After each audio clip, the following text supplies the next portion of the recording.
وای نازنین جون، ماشین جدیدت مبارک عزیزم، چه خوشگله. قربونت فاطمه جون، میدونی مدل ماشین اصلا برام مهم نبود، فقط کلی گشتم این رنگشو پیدا کنم تا بتونم با رنگ مانتون ست کنم. نازی جون بس یه شیرینی باید به ما بدی، البته اگه دوست داری. آره حتما عزیزم. سیجی داداش ماشین جدید مبارکه.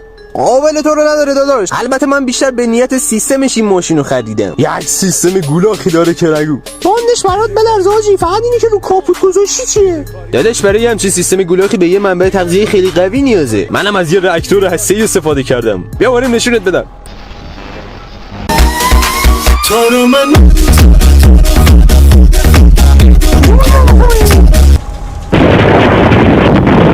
سیجی داداش آخر این شیرینی ماشین تو ندادی به ما. باشه آجی، برسیم برزخ شیرینی هم بهت میدم.